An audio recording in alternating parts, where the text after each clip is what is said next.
Hello friends, welcome back to channel. आज हम class 9 physics का हमारा जो यूनिट थी जिसका नाम है forces and law of motion, आज हम इसका नेक्स्ट टॉपिक करने जा रहे हैं।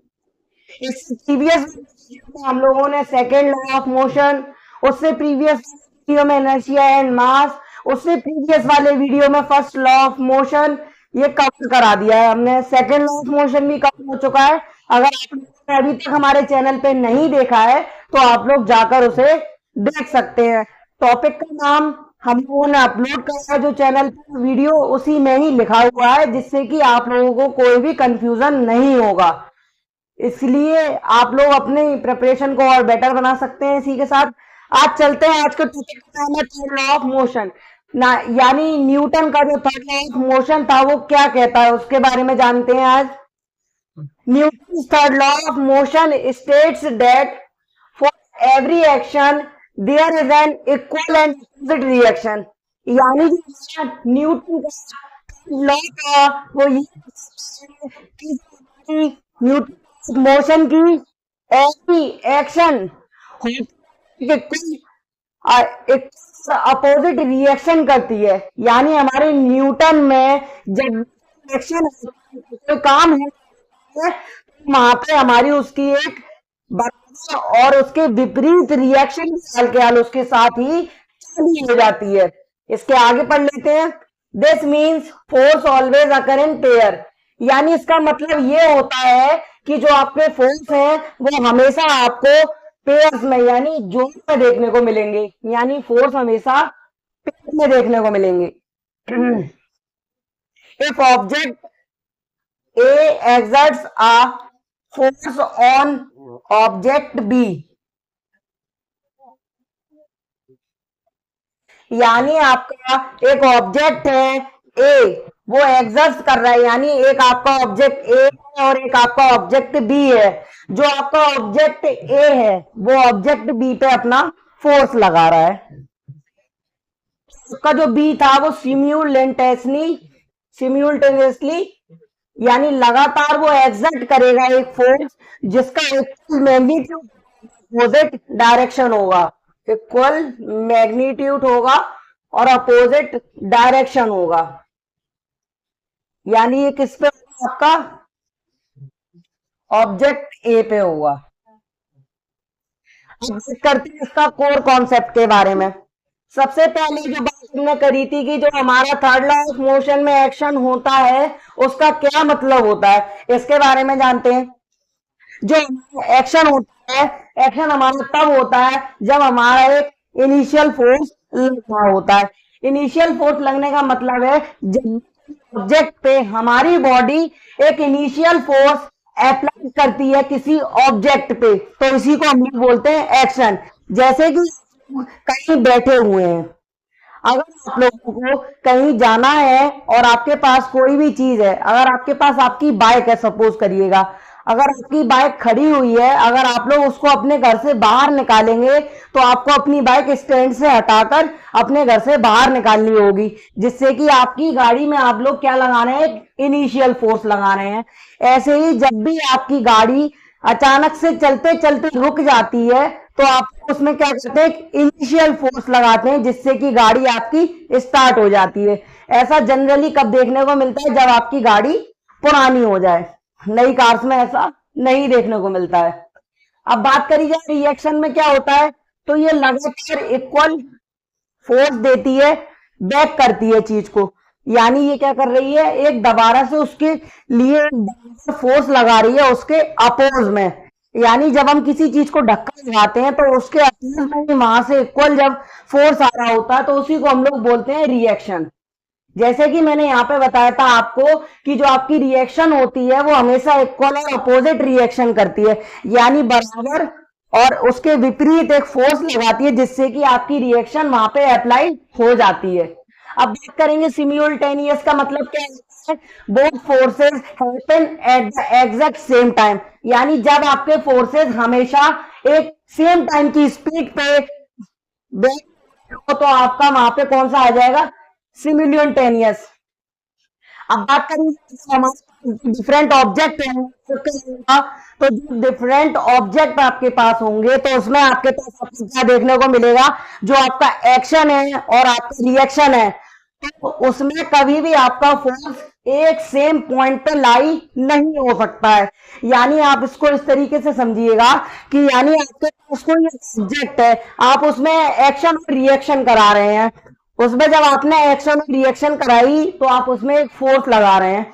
जो आपका फोर्स है वो कभी भी एक सेम पॉइंट पे नहीं आ सकता, क्योंकि आपके पास अलग अलग फोर्सेस थे जिसमें आप में आप अपने आप लोग एक एक्शन कर रहे हैं और रिएक्शन हो रही है। जैसे कि मैंने आपको यहाँ बताया था, एक इक्वल एंड अपोजिट रिएक्शन, यानी रिएक्शन हमेशा उसके विपरीत एक फोर्स लगाती है जो उसके बराबर होता है, तो इसीलिए यहाँ पे सेम पॉइंट नहीं आता है। ये इसका कॉन्सेप्ट है। अब इसके फॉर्मूले के बारे में बात करते हैं, और इसका जो फॉर्मूला है वो थोड़ा टिपिकल होता है, पर उसका एक मैथमेटिकल कैलकुलेशन अभी देखते हैं। So students, please note down the definition and mention the points heading the core concept। यानी ये इसका एक core concept है। इसमें आगे चलते हैं। इसमें आगे हमारे पास थर्ड लॉ ऑफ मोशन में फॉर्मूला होता है, the third law of motion does not have one single formula. यानी जनरली अगर बात करी जाए जो आपका थर्ड लॉ ऑफ मोशन है उसके पास एक सिंगल फॉर्मूला है ही नहीं, इसके पास मल्टीपल फॉर्मूलाज हैं, but it is expressed as a mathematical equation showing equal and opposite forces. यानी बात करी जाए जो उसकी मैथमेटिकल इक्वेशन होती है उस हिसाब से हम लोग इसका एक फॉर्मूला मान सकते हैं, एज्यूम कर सकते हैं, showing equal and opposite forces. अब इसका फॉर्मूला क्या है? F A B is equals to minus F B A, यानी F A due to B is equals to minus F B due to A. यानी इसमें क्या बात हो रही है? एफ का ए ऑब्जेक्ट के रेस्पेक्ट में बी का पूछ रहा है, और माइनस एफ में बी ऑब्जेक्ट के रेस्पेक्ट में ए ऑब्जेक्ट का पूछ रहा है। यानी बात करी जाए एफ ए बी का मतलब क्या होता है, तो आप लोग जानते हैं जनरली एफ ए बी का मतलब force exerted by object A on object B. यानी फोर्स एक्सर्ट बाय ऑब्जेक्ट, यहां पे आप लोग लिख सकते हैं ड्यू टू ऑब्जेक्ट बी। यानी जो फोर्स हमारा लगाया जा रहा है ऑब्जेक्ट ए के द्वारा ऑब्जेक्ट बी पे, ऐसे ही एफ बी ए लिखा होगा तो क्या मानेंगे? Force exerted by object B on object A. यानी जो ऑब्जेक्ट बी हमारा फोर्स लगा रहा है ऑब्जेक्ट ए पे, यानी ऑब्जेक्ट बी के द्वारा लगाए जाने वाला फोर्स ए पे, उसके बारे में बताता है। अब जो इसमें माइनस साइन है वो क्यों होते हैं उसके बारे में जान लेते हैं। shows that the two forces act in opposite direction। Minus sign हम लोग इसीलिए लगाते हैं, इसमें ये पता चल सकता है हमें माइनस साइन देख के कि जो हमारे दो फोर्स हैं वो एक अलग अलग अपोजिट डायरेक्शन में वेरी कर रहे हैं। यानी मेरा एक फोर्स ऐसे जा रहा है तो दूसरा फोर्स भी उसके अपोज डायरेक्शन में जाएगा, अगर एक ऐसे आ रहा है तो दूसरा भी ऐसे जाएगा। यानी एक एरो इसमें आ रहा है, ये वाला एरो भी इसके अपोज में आएगा। ये आदमी ऐसे जा रहा है तो ये इसके अपोज में आ जाएगा, यहां सेम टू सेम है बिल्कुल। तो कुछ टाइप का ऐसा एग्जांपल है, इसमें आपका अपोजिट डायरेक्शन में यानी उसके विपरीत डायरेक्शंस में काम करता है। अब इसके कुछ की पॉइंट्स के बारे में बात कर लेते हैं। Every action has an equal and opposite reaction. यानी हमारे पास जो भी एक्शन होता है उसके पास एक उसकी इक्वल और अपोजिट रिएक्शन होती है। Force occurs only in pair. यानी जो हमारा फोर्स होता है वो हमेशा टू पेयर्स में अकर करता है। यानी एक सिंगल फोर्स कभी भी नहीं हो सकता, वो हमेशा पेयर में अकर करता है, यानी पेयर में ही होता है। अब बात करिए जो हमारा एक्शन और रिएक्शन होता है, जो उसमें फोर्स लगाते हैं हम लोग, वो हमेशा दो डिफरेंट बॉडी पे होता है। यानी जो हमारा फोर्स लगता है वो हमेशा किस पे एक्ट करता है? दो अलग अलग बॉडीज पे एक्ट करता है। So students please note it down the definition and formula. अब कुछ इसके इजी न्यूमेरिकल्स करते हैं, फिर उसके बाद थोड़े मॉडरेट क्वेश्चंस करेंगे।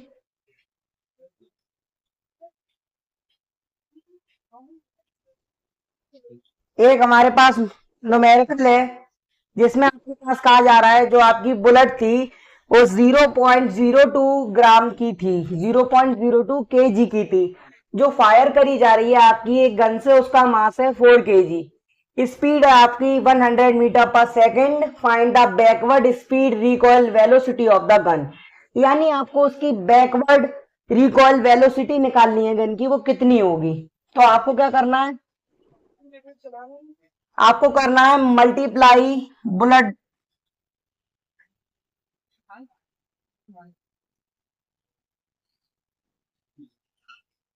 आपको करना है मल्टीप्लाई बुलेट मास।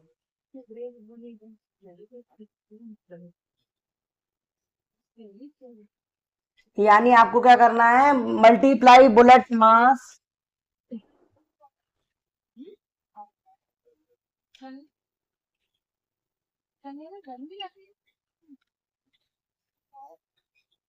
आपको मल्टीप्लाई करना है bullet mass by bullet speed.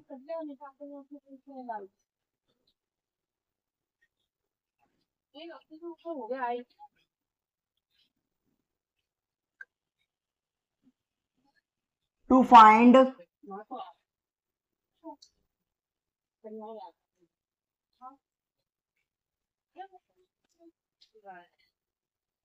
अब आपको क्या करना था, इसकी एक पोजीशन निकालनी थी आपको। तो आपको इसकी कौन सी डायरेक्शन निकालनी है, फॉरवर्ड।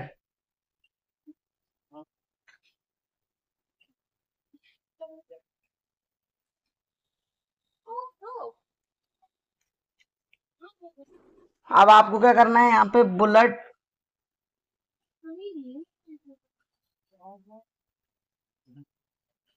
अब आपको उससे क्या पूछा जा रहा है न्यूमेरिकल में, बुलेट की आपकी क्या मोमेंटम होगी। तो आपकी जो बुलेट की मोमेंटम होगी आपको उसे निकालने के लिए कुछ भी नहीं करना है, आपको उसको मल्टीप्लाई कर देना है। वैल्यू क्या है आपके पास, 0.02 इंटू 100 मीटर पर सेकेंड। आपका यहाँ पे आंसर आ जाएगा 2 केजी मीटर पर सेकेंड। क्योंकि यहाँ पे आपका केजी था, मैंने लिखा, इससे रख ली है वैल्यू 2 केजी डॉट मीटर पर सेकेंड। ये आपका आंसर यहाँ पर आ गया। अब क्या पूछा है कि आपको क्या लगानी है इसमें, न्यूटन थर्ड लॉ। अब आप लगाएंगे Newton third law by using Newton third law.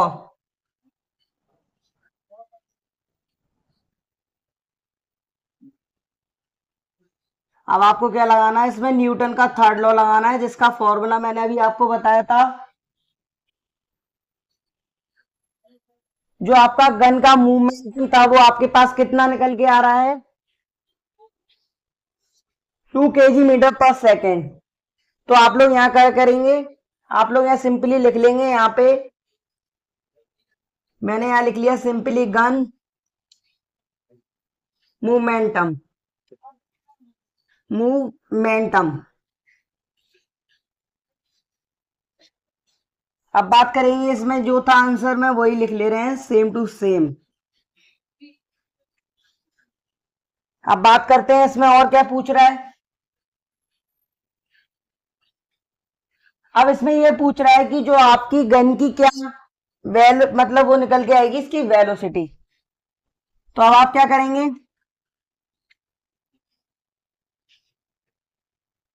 अब आपको दोनों मोमेंटम डिवाइड करने पड़ेंगे। Divide the momentum, divide the momentum by the gun mass, by guns मास।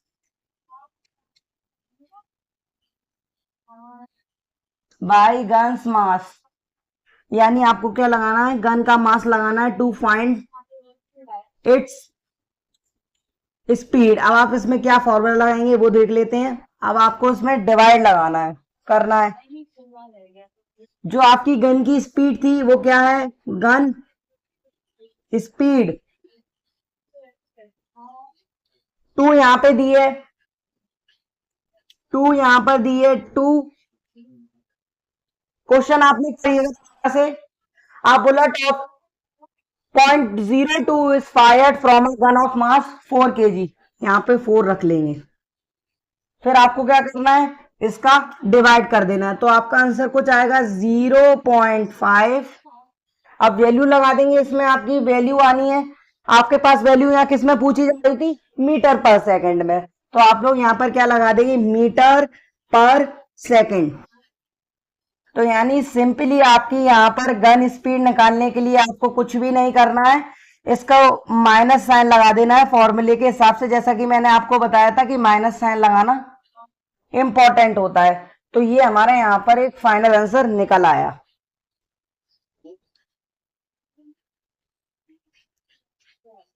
इसमें कुछ भी नहीं करना है, सबसे पहले हमारी बुलेट मोमेंटम निकालनी है, जो भी वैल्यूज दी गई है उसे मल्टीप्लाई कर लीजिए। फिर उसके बाद थर्ड लॉ लगा देंगे, तो गन मोमेंटम हमारे पास जो निकल के आया था उसे लिख लिया। फिर हमने क्या करा, divide the momentum of guns mass to find its speed. अब गन स्पीड निकालेंगे तो हमें -2 kg मीटर पर सेकेंड थी, तो हमेशा मोमेंटम को हम लोग लिखते हैं माइनस की वैल्यू के साथ। और आपके पास गन का मास कितना था, 4 kg, तो हमने जो गन का मास था उसे स्पीड से कर लिया डिवाइड, तो हमारा आंसर आ रहा है 0.5।